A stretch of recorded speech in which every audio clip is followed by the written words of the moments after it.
আল্লাহর বান্দা সাহাবী পাহাড়ের উপর দিয়ে দৌড়াইয়া আগায়, আর পিছন দিক দিয়ে সাপটাও তার পিছনে দৌড়ায়। আল্লাহর বান্দা সাহাবী এক পর্যায়ে পাহাড়ের দিকে দৌড়তে দৌড়তে পাহাড়ের কিনারায় তাকায়া দেখে সুন্দর একটা বাগান দেখা যায়। বলে এই বাগানের মধ্যে ছোট ছোট নাবালক বাচ্চারা খেলাধুলা করতেছে।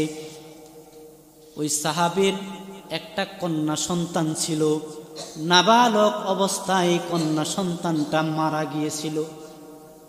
সাহাবী যখন পাহাড়ের দিক দিয়া দৌড়ায় যায়, ওই বাগান থেকে তার এই কন্যা, তার মেয়েটা, ছোট আদরের মেয়েটা বাগান থেকে দৌড়ায়া আয়সা বাবারে হাতে দইরা বাগানে ঢুকায়া দিছে।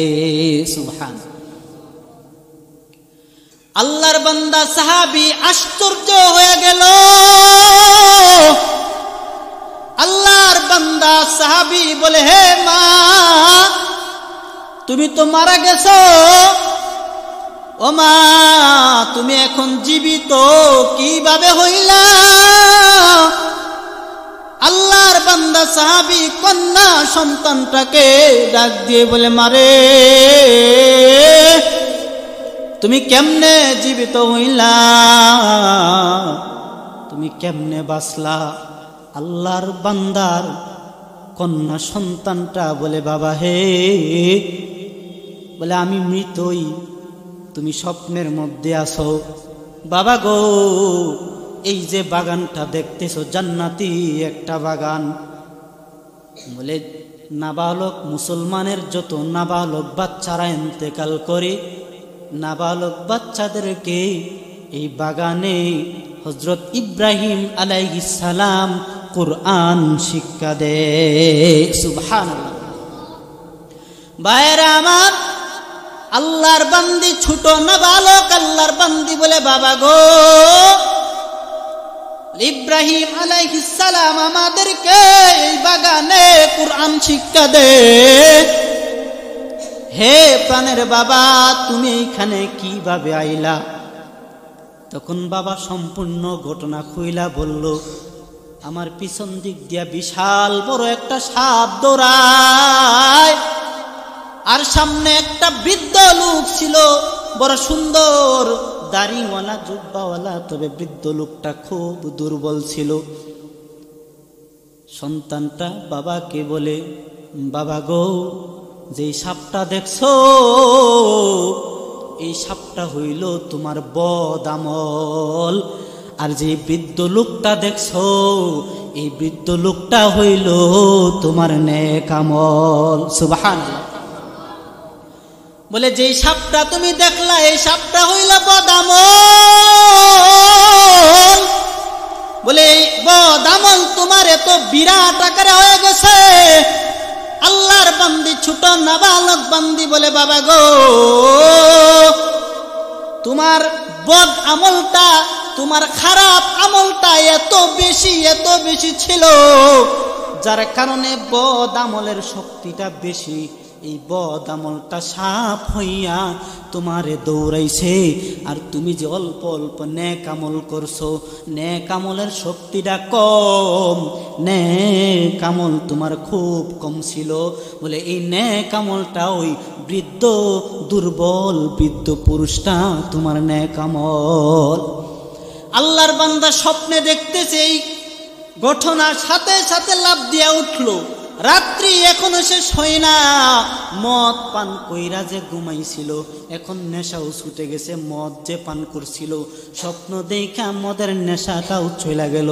আল্লাহর বান্দা মদের বোতলটা হাত থেকে ফালায়া দৌড়ায়া মসজিদে যায়, চোখের পানি ফালায়া কান্না কইরা কইরা মসজিদে যাইয়া আল্লাহর কাছে দোয়া করা শুরু করলো। সিজদায় পড়ে আল্লাহর কাছে কান্নাকাটি করা শুরু করলো, তওবায়ে নাসুহা করা শুরু করলো। আল্লাহর বান্দা সাহাবী আল্লাহর কাছে যখন কান্না শুরু করলো, এমন কান্না শুরু করলো যেই কান্না আমার আল্লাহ ওই শবে বরাতের রাত্রে ওই মদখুরের কান্না আল্লাহ কবুল কইরা তাকে মায়ার নবীর সাহাবী বানায়া আল্লাহ ওলি বানায়া দিছে। তাহলে আমি যদি বিরাট ধরনের গুনাহ করি তবে তওবায়ে নাসুহা করলে আল্লাহ আমারে মাফ করবে। সুবহানাকা লা ইলমা লানা ইল্লা মা আল্লামতানা ইন্নাকা আনতাল আলিমুল হাকীম। इश्क़ महबूब खुदा आए दिल जिसे हासिल नहीं, इश्क़ महबूब खुदा आए दिल जिसे हासिल नहीं, लाखों मोमिन हूँ मगर ईमान में कामिल नहीं, लाखों मोमिन ईमाने हूँ मगर ईमान कामिल नहीं। अल्लाह अल्लाह का सबक हमको पढ़ाया आपने,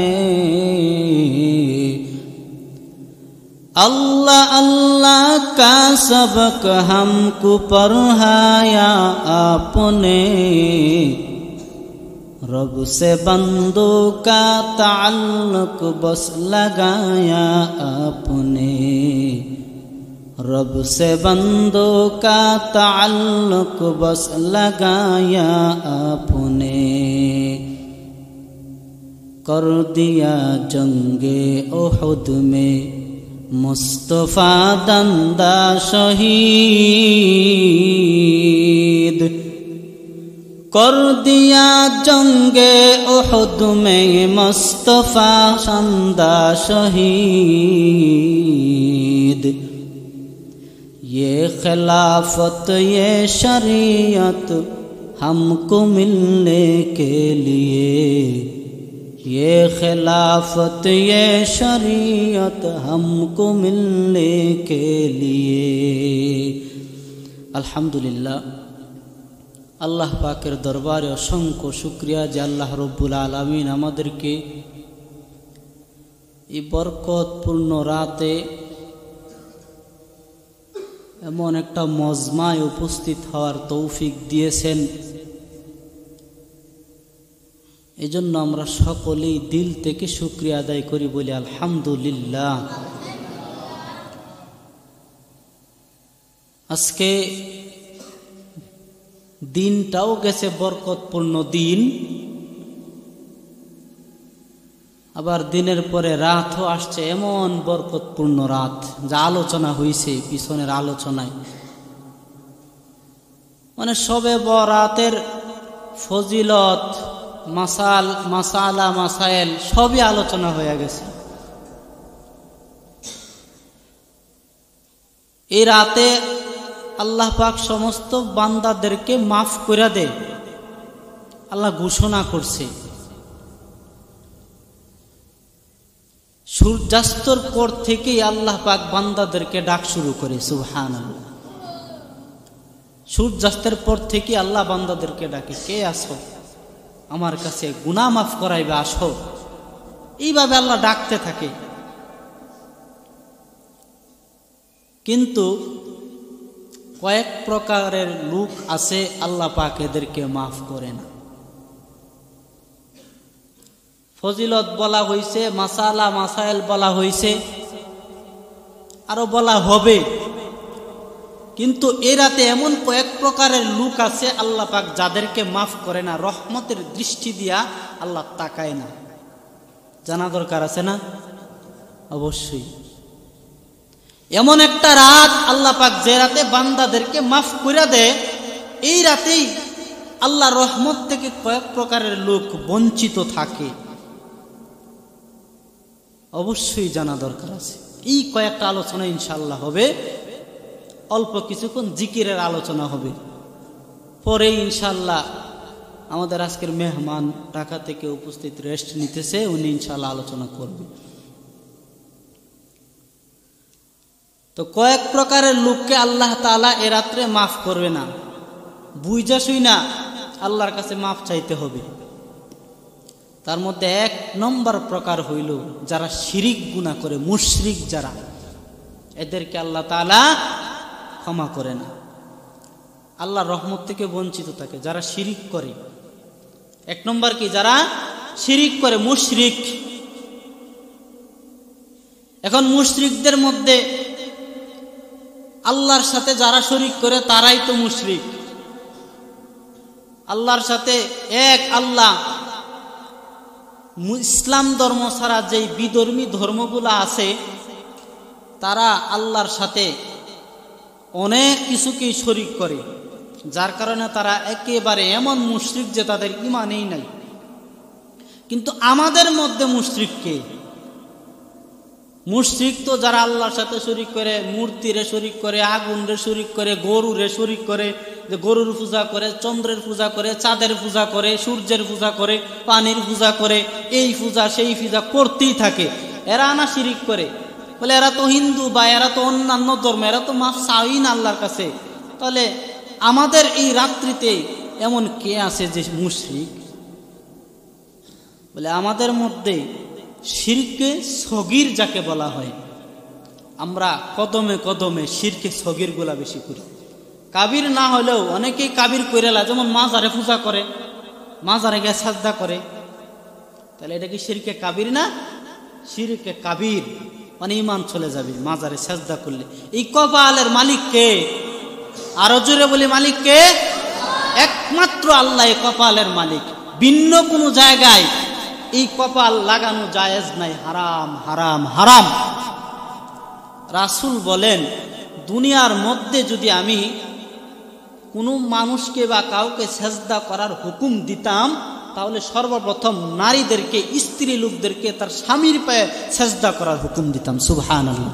তাহলে এই স্বামীর গুরুত্ব কতটা বুঝাইছে। কিন্তু আল্লাহ রাসূল তা নিষেধ করে দিছে। হারাম, এই কপালের মালিক একমাত্র আল্লাহ। কাজেই আমরা যে ছোট শিরকগুলা করি কথায় বাথায়, যেমন মনে করেন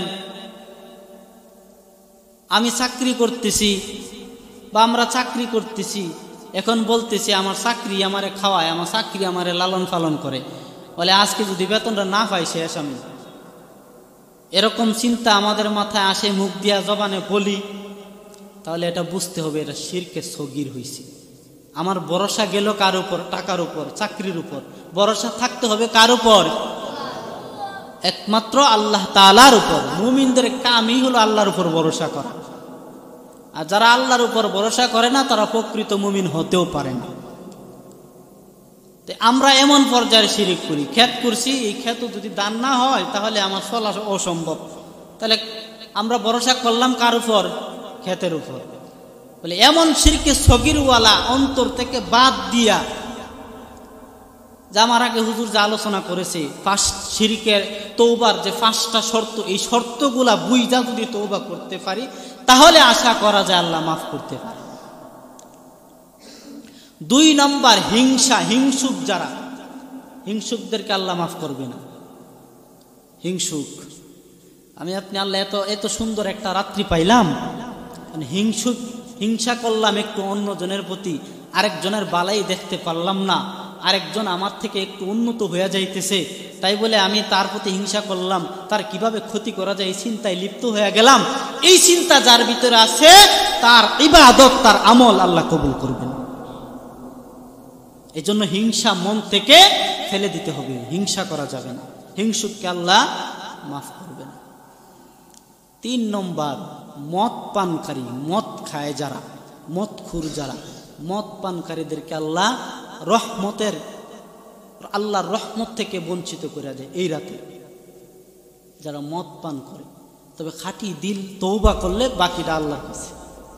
আমি যদি এখন এক ভাই মদ খাইলো, এমন ভাবে তওবা করছে যে আর মদ খাইতই না জীবনে, এমন তওবা করছে, তাকে হয়তো আল্লাহ তাআলা অবশ্যই কবুল করতে পারে, মাফ করতে পারে। তবে গুরুত্ব দিয়া বুঝাইছে রাসূল আকরাম সাল্লাল্লাহু আলাইহি সাল্লাম, মদ পানকারীকে আল্লাহ তাআলা এই এমন রাত্রিতে আল্লাহ তাআলা মাফ করবে। তাহলে আমি যদি বিরাট ধরনের গুনাহ করি, তবে তওবায়ে নাসুহা করলে আল্লাহ আমারে মাফ করবে। বলে এমন তওবা শর্ত যদি ঠিক থাকে তাহলে আল্লাহ তাআলা আমারে মাফ করবে। ও মুসলমান, চতুর্থ নম্বর, মায়ের অবাধ্যকারী সন্তান এ রাতে মাফ পাইবে না। মায়ের অবাধ্যকারী সন্তান এ রাতে মাফ পাইবে না যতক্ষণ না পর্যন্ত তার মা বাবার কাছ থেকে মাফ না চেয়ে আনে, যতক্ষণ না পর্যন্ত তার মা তার বাবা তাকে মাফ না করবে, ততক্ষণ পর্যন্ত এই অবাধ্য সন্তান আল্লাহর কাছে রাতে মাফ পাইবে না। ওরে মুসলমান, আল্লাহর গোলাম, আল্লাহ রব্বুল আলামিন বলে মা বাবার সাথে কেমন আচরণ করতে হয় আল্লাহ পবিত্র কুরআনে শিক্ষা দিয়া দিছে। আল্লাহ বলেন, ওয়াকাযা রাব্বুকা আল্লা তা'বুদু ইল্লা ইয়্যাহু ওয়া বিল ওয়ালিদাইনি ইহসানা।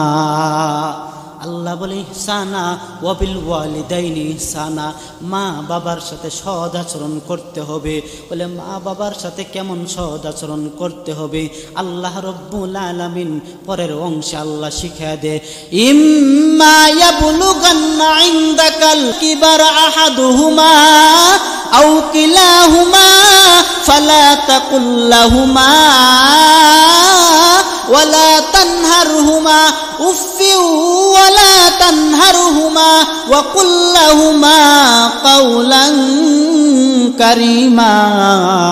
আমার আল্লাহ রব্বুল আলামিন বলেন, তোমার বৃদ্ধ মা বাবা যদি দুইজন বাইচা থাকে অথবা একজন থাকে, আমার আল্লাহ বলেন তাদের সাথে ওয়ালা তানহার, উচ্চ আওয়াজে তাদের সাথে কথা বলার ক্ষমতা তোমার নাই। ওরে বান্দা, তাদের সাথে তোমার কথা বলতে হবে নম্র ভদ্র। বলে কেমন? আমার আল্লাহ বলে ওয়াকুল্লাহুমা কাওলান কারীমা, বলে ভদ্রতার সাথে বড় সম্মানের সাথে তাদের সাথে কথা বলতে হবে। আল্লাহ মা বাবার সাথে আচরণ আল্লাহ শিখিয়ে দিছে। ওরে মুসলমান, যেই মা 10 মাস 10 দিন তোমারে গর্ভে লইয়া কষ্ট করছে, যেই মা তোমারে গর্ভে লইয়া এত কষ্ট করলো রে ভাই, মা যদি বিছানায় ঘুমায় তোমার পাপ মায়ের পেটে লাগছে, পেটের ভিতরে থাকা অবস্থায়। বলে মা কত কষ্ট পাইছে, মা অনেক কষ্ট পাইছে। এই কষ্ট সহ্য করার পরেও মা তোমারে জন্ম দিছে। ওরে মুসলমান, আল্লাহর গোলাম, মা যখন একটা সন্তান জন্মগ্রহণ করায়, যখন সন্তানটা জন্মগ্রহণ করে দুনিয়াতে যখন আসে, ওরে মুসলমান, ওই মা কেমন জানি মৃত্যুর সাথে ফাঞ্জা লড়ে। ওই মা তখন মাকে ডাকে, তখন বাবাকে ডাকে, আত্মীয় স্বজনকে ডাকে, মনে হয়েছে আর দুনিয়াতে থাকবে না। ওই মা চিল্লায়া চিল্লায়া কান্না করে বলে আমারে বিদায় দাও, মনে হয় আমি আর দুনিয়াতে বাঁচবো না। ওই মা চিল্লায়া কান্না করে, মা সন্তানটাকে এত কষ্ট করে, এত যন্ত্রণা ভোগ করে, এত সহ্য করে, ধৈর্য ধরে সন্তানটাকে প্রসব করে। ওরে মুসলমান, আল্লাহর গোলাম, সন্তানটা যখন দুনিয়াতে চলে আসে, তুমি আমি যখন দুনিয়াতে চলে আসি, তখন তোমার আমার চেহারা মা দেখা সাথে সাথে সমস্ত বেদা, সমস্ত বেদনা, সমস্ত কষ্ট, সমস্ত যন্ত্রণা সন্তানের চেহারা দেহিকা সাথে সাথে ভুলা যায়। মায়েরই কদম তলে সন্তান তোমার জান্নাত মিলে, মায়ের কদম তলে সন্তান তোমার জান্নাত মিলে দহরারি মাঝে মায়েরই সম দরারি মাঝে মায়েরই সম হইনি কেহ হবে না মায়ের কদম তলে সন্তান তোমার জান্নাত মিলে মায়ের কদম তলে সন্তান তোমার জান্নাত মিলে চলে গেলে মা একা রেখে গহীন অন্ধকার কবরে কেমনে থাকবো বলে মা তোমাকে মায়ারি দুনিয়াতে চলে গেলে মা একা রেখে গহীন কবরে থাকবো কেমনে বলে মা তোমাকে মায়ারে দুনিয়াতে একবার ফিরে মা পেলে গো তোমারে একবার ফিরে মা পেলে গো তোমারে বুকে ধরে আমি রাখবো মায়ের কদম তলে সন্তান তোমার জান্নাত মিলে মায়ের কদম তলে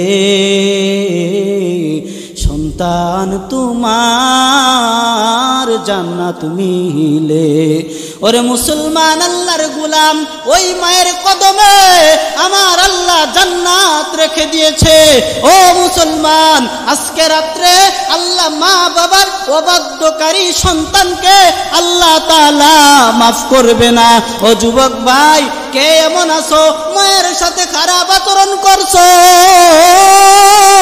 কে আছো বাবার সাথে খারাপ আচরণ করছো ও যুবক ভাই সময় থাকতে থাকতে ওই মায়ের পায়ে দইরা মাপ চাও সময় থাকতে থাকতে ওই বাবার কদমে দইরা মাপ চাও তুমি যতক্ষণ না মায়ের কাছে মাফ না আনবা বাবার কাছে মাফ না আনবা ততক্ষণ পর্যন্ত আমার আল্লাহ এই রাতে যতই কান্নাকাটি করো যতই ইবাদত করো আল্লাহ তাআলা মাফ করবে না ও মুসলমান আল্লাহর গোলাম 5 নম্বর আল্লাহ তাআলা এই রাতে আত্মীয়তার সম্পর্ক ছিন্নকারীকে আল্লাহ তাআলা মাফ করবে না মুসলমান রে আমার আল্লাহ রব্বুল আলামিন এই 5 প্রকারের মানুষকে আল্লাহ তাআলা এই রাতে রহমত থেকে বঞ্চিত রাখে এই 5 প্রকার মানুষ এই রাতে বঞ্চিত থাকে যত ইবাদত করুন আপনি যতই আমল করুন 5টা প্রকারে যদি ফইরা যান আল্লাহর রহমত থেকে বঞ্চিত হয়ে যাবেন আত্মীয়তা ছিন্নকারী মায়ের বাবার অবাধ্য সন্তান মদ পানকারী মুশরিক বলে এদেরকে আল্লাহ তাআলা রাতে রহমত থেকে আল্লাহ বঞ্চিত করে ও মুসলমান আল্লাহর গোলাম এই সবগুলো থেকে পরিত্রাণ হইয়া পবিত্র হইয়া আল্লাহর ইবাদতে এই রাত্রটা কাটায়া দিতে হবে মুসলমান রে আল্লাহর ইবাদত এই রাতে কেমন পরিমাণ করতে হবে মায়ার নবী বলেন এই রাতে ইবাদত করা আলোচনা হয়েছে যে কোনো ইবাদত তাসবিহ আদায় করো নামাজ পড়ো জিকির করো কোরআন তেলাওয়াত করো মুসলমান আল্লাহর গোলাম ইখলাসের সাথে তুমি যে আমলটা করো তোমার ভিতরে যদি ইখলাস থাকে, ইখলাস নিয়া তুমি যদি আল্লাহরে একবার আল্লাহকে আল্লাহ বলে ডাক দাও, আল্লাহ, তোমার ইখলাস ওয়ালা এই আল্লাহ ডাকে আল্লাহ তাআলা তোমারে কবুল কইরা নিতে পারে। আল্লাহ রাব্বুল আলামিন বলে, ইয়া আইয়ুহাল্লাযীনা আমানু যিকুরুল্লাহা যিকরান কাসীরা, বলে আল্লাহর জিকির বেশি পরিমাণে করা। বলে এই রাত একটা সুবর্ণ সুযোগ, আল্লাহর জিকির বেশি বেশি করা, কোরআন তেলাওয়াত, আল্লাহর জিকির। আল্লাহ রাব্বুল আলামিন নবী জিকিরকে দুইটা ভাগে ভাগ করেছে, জিক্রে কলবি, জিক্রে লিসানি। জিক্রে কলবি অন্তরের জিকির, জিক্রে লিসানি আবার 4 প্রকার। 1 নম্বর কোরআন তেলাওয়াত করা, 2 নম্বর দুরুদ শরীফ পাঠ করা জিকির, 3 নম্বর তাসবিহ আদায় করা, আল্লাহ আল্লাহ আল্লাহু আকবার, সুবহানাল্লাহ, আলহামদুলিল্লাহ, লা ইলাহা ইল্লাল্লাহ। এই তাসবিহগুলা হইল এক জিকির। 4 নম্বর হইল দুআয়ে মাসনুনা। ওরে মুসলমান, আল্লাহর গোলাম, জিকির করবো ইখলাসের সাথে। অল্প একটু জিকির, অল্প একটু নামাজ, অল্প একটু সাজদা আল্লাহর কাছে, অল্প একটু দোয়া, রাত্রটা যদি এইভাবে কাটায়া দাও, আমার মায়ার নবী বলেন, আল্লাহ যে আহ্বানকারী বান্দাদেরকে ডাক দে, আল্লাহ রব্বুল আলামিন ওই ইবাদত গুজার বান্দাদের অন্তর্ভুক্ত তোমারে আমারে আল্লাহ বানায়া দিবে। ও মুসলমান, জিকির বেশি বেশি পরিমাণে করা। বলে কোরআন তেলাওয়াত, জিকির, তাসবিহ, জিক্রে তাসবিহ, আল্লাহু আকবার। বলে আল্লাহু আকবার যখন বলবো, বলে এমন দিল লাগায় আল্লাহু আকবার বলবো। বলে আল্লাহু আকবার শব্দের অর্থ আল্লাহ সবচাইতে বড়, আল্লাহ বড়। আমি আপনি যখন আল্লাহু আকবার বলে জিকির করব, তখন আমার মাথায় চিন্তা থাকবে আল্লাহ কত বড়, আল্লাহ সব বানাইছে, আল্লাহ দুনিয়ার সব চাই থেকে বড়। এই আল্লাহকে বড় মাথায় ঢুকাইয়া আল্লাহু আকবার বলে জিকির করব। ও মুসলমান, যখন জিকির করব, সুবহানাল্লাহ সুবহানাল্লাহ বলেন না, সুবহানাল্লাহ সুবহানাল্লাহ সুবহানাল্লাহ সুবহানাল্লাহ। বলে সুবহানাল্লাহ যখন আমি জিকির করব, সুবহানাল্লাহ বলে সমস্ত প্রশংসা ওই আল্লাহ তাআলা। বলে সুবহানাল্লাহ, আল্লাহ তাআলার সমস্ত প্রশংসা। আল্লাহ রব্বুল আলামিনের এই কুদরতের দিকে চিন্তা করিয়া, আল্লাহ আসমান বানাইছে খুঁটি ছাড়া, আল্লাহ জমিন বানাইছে, আল্লাহ পাহাড় দিয়া জমিনটাকে স্থির করে রেখা দিছে। ও মুসলমান, জমিন আল্লাহ তাআলা মানুষ যাতে সুন্দরভাবে চলাফেরা করতে পারে, মানুষ যাতে নড়াচড়া না করে, মানুষের যাতে কোনো ক্ষতি না হয়, আল্লাহ এই কারণে জমিনের মধ্যে বিরাট বিরাট পাহাড় দিয়া জমিনটার স্থির বানায় আল্লাহ তাআলা রাইখা দিছে। কারণ জমিনটা আল্লাহ রব্বুল আলামিন আল্লাহ অর্ধ পানির মধ্যে আল্লাহ রাইখা দিছে। 3 ভাগ পানি, 1 ভাগ জমিন। বলে পানির উপর হইল জমিন, আল্লাহ রব্বুল আলামিন এই জমিনটাতে পানির উপর রাখছে। ও মুসলমান, 3 ভাগ যদি পানি হয় আর 1 ভাগ যদি জমিন হয়, 3টা ভাগে যদি 1 ভাগ জমিন তাহে, আরে ভাই চিন্তা করে দেখেন, দুনিয়ার ক্ষেত্রে একটা পুকুরে যদি একটা বল রাখা হয়, এই বলটা নড়াচড়া করে পানির মধ্যে দৌড়াদৌড়ি করে।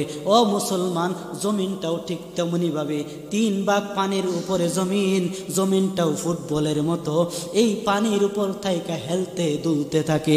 কিন্তু হেলতে দুলতে যদি থাকে, বান্দা চলতে কষ্ট হয়, আমার আল্লাহ এই বান্দার প্রতি রহমতের দৃষ্টি দিয়া বান্দার যাতে কোনো ক্ষতি না হয়, এই কারণে জমিনটাকে আমার আল্লাহ পাহাড় দিয়া আল্লাহ ফেরেগ মাইরা আল্লাহ জমিনটারে আল্লাহ স্থির কইরা রেখা দিছে। এই জন্যই কুদরতের কথা চিন্তা করে সুবহানাল্লাহ বলা, সুবহানাল্লাহ যখন বলবো সুবহানাল্লাহ, এই সমস্ত চিন্তা ফিকির করা। যখন বলবো আলহামদুলিল্লাহ, সমস্ত প্রশংসা আল্লাহ তাআলার জন্য। বলে আল্লাহ আমারে বানাইছে, এত সুন্দর দেহ দিছে। এক সময় একটা নাপাক বস্তু ছিলাম, এখন আল্লাহ তাআলা সম্মানী একটা বস্তু আল্লাহ বানায় দিছে। আবার ইন্তেকাল যখন হয়ে যাবে, লাশটা আবার কম দামি হয়ে যাবে। ও মুসলমান, আমার লাশ একেবারে অমূল্য হয়ে যাবে, কেউ কিনবে না। বলে এক পর্যায়ে নাপাক ছিলাম, আবার আল্লাহ এমন ভাবে, আল্লাহ কুদরতি ভাবে আমারে তোমারে সুন্দর আকৃতি দিয়ে আল্লাহ সুন্দর মানুষ বানাইয়া আশরাফুল মাখলুকাত নামে নামকরণ করে দিছে। এই মানুষটাই আবার যখন লাশ হয়ে যাবে, ওরে মুসলমান, তখন আবার সে তার গায়ে হাত দিলে, তারে গোসল করাইলে আবার পবিত্র হতে হয়। বলে কেন? বলে লাশ মারা যাওয়ার পরে সাথে সাথে আবার নাপাক হয়ে যায়। প্রথম ছিল নাপাক, আবার শেষে দিয়া নাপাক, মাঝখানে এত সুন্দর জীবন আল্লাহ তোমারে দিছে। ওরে মুমিন, এই কথাগুলো চিন্তা করিয়া করিয়া আল্লাহর শুকরিয়া আদায় করা। আলহামদুলিল্লাহ, আলহামদুলিল্লাহ। বলে শুকরিয়া কিভাবে আদায় করব? ও মুসলমান, আমার নিজের দিকে লক্ষ্য করো। আল্লাহ পাক আমারে দুইটা চক্ষু দিছে, দুইটা হাত আল্লাহ রব্বুল আলামিন দিছে, দুইটা পা দিছে। অন্যের দিকে তাকায় দেখো, কারো হাত নাই, চলতে পারে না, আবার কারো পা নাই, হাঁটতে পারে না, কারো চক্ষু নাই, দুনিয়া দেখতে পারে না। মুসলমান রে, আল্লাহ রব্বুল আলামিন আমারে তোমারে এত সুন্দর কইরা বানায়া দিছে। এগুলো চিন্তা করিয়া আল্লাহর প্রশংসা করা, জিকির করা, আলহামদুলিল্লাহ, আলহামদুলিল্লাহ। ও মুসলমান, যখন লা ইলাহা ইল্লাল্লাহর মধ্যে চলে আসবা, তখন লা ইলাহা ইল্লাল্লাহ, লা ইলাহা বলার সময় আমার গাঁটটা, আমার মাথাটা বাম দিকে ডান দিকে ফিরাইয়া আমার চিন্তা করতে হবে, লা ইলাহা, আল্লাহ ছাড়া কোনো উপাস্য নাই, কেউ নাই, লা ইলাহা, কেউ নাই, আমার অন্তরে কেউ নাই, নাই দুনিয়ার মহব্বত, নাই দুনিয়ার ধন সম্পদ, নাই দুনিয়ার বিবি, নাই দুনিয়ার সন্তান আদি, নাই দুনিয়ার মা বাবা, কিছুই নাই, লা ইলাহা, নাই, নাই কিছুই নাই। লা দিয়া অন্তর থেকে আল্লাহকে ছাড়া সব তুমি বাহির করে দাও। যখন বলবা ইল্লাল্লাহ, তখন মনে মনে চিন্তা থাকতে হবে, আমার আল্লাহ ছাড়া আর কোনো মাবুদ নাই। লা ইলাহা ইল্লাল্লাহ, লা ইলাহা ইল্লাল্লাহ, লা ইলাহা ইল্লাল্লাহ, লা ইলাহা ইল্লাল্লাহ, লা ইলাহা ইল্লাল্লাহ, লা ইলাহা ইল্লাল্লাহ, লা ইলাহা ইল্লাল্লাহ, লা মাশুকা ইল্লাল্লাহ, লা মাহবুবা ইল্লাল্লাহ, লা মাকসুদা ইল্লাল্লাহ, লা ইলাহা ইল্লাল্লাহ, লা ইলাহা ইল্লাল্লাহ, লা ইলাহা ইল্লাল্লাহু মুহাম্মাদুর রাসূলুল্লাহ। আল্লাহর ওলিরা যখন জিকির করত, তখন তাদের অন্তরে জিকিরের এত মজা অনুভব হইত। আল্লামা রশিদ আহমদ গাঙ্গুহি রহমাতুল্লাহি আলাই যখন জিকির করতেন, একবার বলতেন আল্লাহ আল্লাহ, একবার আল্লাহ বইলা অনেকক্ষণ জিহ্বাটারে চুইসা খাইতেন। সুবহানাল্লাহ, জিহ্বাটারে চুইসা খাইতেন। তখন মুরিদরা বলে, হুজুর এমন তো আপনারে কোনোদিনও দেখি নাই, আজকে একবার আল্লাহ বলেন, একবার আল্লাহর নাম নেন, আর অনেকক্ষণ জিহ্বা, নিজের জিহ্বা নিজেই চুইসা খান, কারণ কি? তখন আল্লাহর ওলি বলে যে আমি যখন আল্লাহর নাম নেই, নামটা নেওয়ার সাথে সাথে আমার জিহ্বাটা মধুতে পরিণত হয়ে যায়। সুবহানাল্লাহ। এমন মজা পাইতো, এমন ভাবে তারা আল্লাহর জিকির করত। বলে দিল লাগায় আল্লাহর জিকিরে বসলে, একা নির্জনতা অবলম্বন করলে মজা অবশ্যই আসবে। আল্লামা মানসুর হাল্লাজ রহিমাহুল্লাহ তাআলা, মানসুর হাল্লাজ ওয়াইস কুরুলি, বলে উনি আল্লাহ আল্লাহ বলতে বলতে বলতে বলতে বলতে বলতে এক পর্যায়ে উনি বলেন আনাল্লাহ আনাল্লাহ আনাল্লাহ, আমি আল্লাহ আমি আল্লাহ, আনাল হক আনাল হক, আমি সত্য আমি সত্য। বলে আমি আল্লাহ। লোক সমাজে শোনা গেল যে মানসুর হাল্লাজ বলে আনাল্লাহ, সে নিজেই নাকি আল্লাহ, সে নিজেই নাকি খুদা।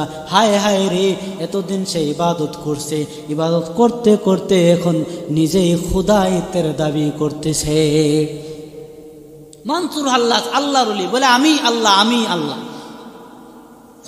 লোকেরা জিজ্ঞাসা করে, হে মানসুর, এটা কেমন কাম ঘটাইলা? এলাকার মানুষ তোমার অনেক বড় বুজুর্গ মনে করে, কিন্তু তুমি দেখা যায় এখন বলতেছ আনাল্লাহ আনাল্লাহ, তুমি আল্লাহ, তুমি নিজেই আল্লাহ বলতেছ, কারণ কি, ব্যাপারে কি? আল্লাহর বান্দা মানসুরকে জিজ্ঞাসা করে। মানসুর হাল্লাজ জবান দিয়ে উত্তর দেয়, মান্নমি গুয়াম আনাল হক ইয়ারমি গুয়াদ বগু, মান্নমি গুয়াম আনাল হক ইয়ারমি গুয়াদ বগু, চুনমি গুয়াম মোরা দিলদার মি গুয়াদ বগু, চুনমি গুয়াম মোরা দিলদার মি গুয়াদ বগু। মানসুর হাল্লাজ বলে, আমি যে আনাল্লাহ বলতেছি,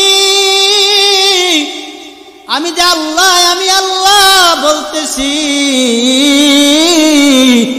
বলে আমি তো আল্লাহ বলি না, বলে আমি নিজে নিজে তো আল্লাহ বলি না, আমার মাশুক আল্লাহ, আমার আল্লাহ আমারে বলতে কয় বলো আনাল্লাহ, আমারে কয় আরে মানসুর কয় আনাল হক তুই কয় আনাল্লাহ তুই বল, আমার মাশুক আমারে বলে ক আনাল্লাহ ক আনাল্লাহ, তুই জবান দিয়া বল আমি আল্লাহ আমি আল্লাহ।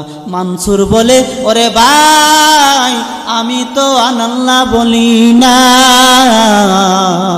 আমি না বলতে চাইলেও আল্লাহ আমারে আনাল্লাহ বলায়া দে। সুবহান। গুফতে মাংসু রে আনাল হক ইয়ার মিদ, গুফতে মাংসু রে আনাল হক ইয়ার মিদ, গুফতে ফিরআউনে আনাল হক ইয়ার সিদ। ওরে মুসলমান আল্লাহর গোলাম, ফেরাউনও কিন্তু দাবি করছিল আমি খোদা, আর মানসুর হাল্লাজও দাবি করলো আমি আল্লাহ। তবে দুই দাবির মধ্যে পার্থক্য আছে। দুই দাবির মধ্যে কেমন পার্থক্য? আল্লাহর ওলি মানসুর হাল্লাজ বলেছে আমি আল্লাহ, ফেরাউন বলেছে আমি আল্লাহ। ফেরাউন আল্লাহ বলে সে ধ্বংসে নিপতিত হয়েছে, আর মানসুর হাল্লাজ আল্লাহ বলে আল্লাহর প্রেমে মগ্ন হয়ে গেছে। বলে দুইজনের আনাল্লাহর মধ্যে পার্থক্য। বলে কেমন পার্থক্য? ই আনারা রহমতুল্লাহ দরওয়াফা, ই আনারা রহমতুল্লাহ দরওয়াফা, আনারা লানতুল্লাহ দরকাফা, আনারা লানতুল্লাহ দরকাফা। আল্লাহর ওলি বলে মানসুর হাল্লাজ যে আনাল্লাহ বলেছে তার মধ্যে আল্লাহর পক্ষ থেকে অজরে অজরে রহমত রয়েছে, আর ফেরাউন যে আনাল্লাহ বলেছে তার মধ্যে আল্লাহ তাআলার লানত আর লানত। ও মুসলমান আল্লাহর গোলাম, মানসুর হাল্লাজ জিকিরের মজা এমন ভাবে অর্জন করেছে, আল্লাহ তাআলা মানসুর হাল্লাজের মুখ আল্লাহর কুদরতি মুখ হয়ে গেছে। সুবহানাল্লাহ। মানসুর হাল্লাজের চক্ষু আল্লাহর কুদরতি চক্ষু হয়ে গেছে। মানসুর হাল্লাজের অঙ্গ প্রত্যঙ্গ আমার আল্লাহ তাআলার কুদরতি অঙ্গ প্রত্যঙ্গ হয়ে গেছে। মুসলমান আল্লাহর গোলাম, আল্লাহর ওলি মানসুর হাল্লাজ আল্লাহর প্রেমে এমনভাবে পাগল হয়েছে যার কারণে নিজেকে আল্লাহর জন্য বিলীন কইরা দিছে। মানসুর হাল্লাজ ওয়াসকুরুনি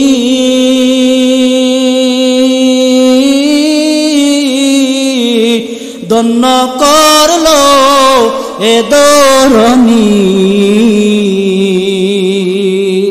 মানসুর হাল্লাজ ওয়াসকুরুনি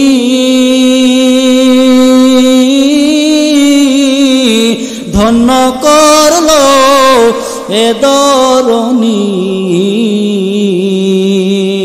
মাওলার প্রেমে সব বিলায়া, মাওলার প্রেমে সব বিলায়া বিলীন হয়ে যায়। মাশূক খুঁজে ঘুরি আমি হয়ে নিরুপায়, মাশূক খুঁজে ঘুরি আমি হয়ে নিরুপায়। বুকে বেকুল দহন জ্বালা ইশকেরি জ্বালা,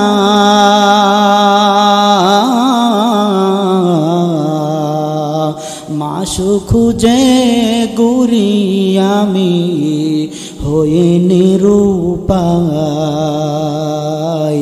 মাশূক খুঁজে ঘুরি আমি হয়ে নিরুপায়। তো জিকিরের আলোচনা অনেক লম্বা আলোচনা। তো ভাই আজকের রাত্রে ইবাদত করা, অল্প একটু জিকির, অল্প নামাজ, অল্প একটু দোয়া করা, কান্নাকাটি করা, ইনশাআল্লাহ আমরা এই রাত্রিটা আল্লাহ তাআলার জন্য কাটাইতে পারবো না ইনশাআল্লাহ? সবাই হাত তুলে দেখান তো কে কে আল্লাহ তাআলার জন্য এই রাত্রিটা কাটাইতে পারবে ইনশাআল্লাহ? সবাই বলে আমিন।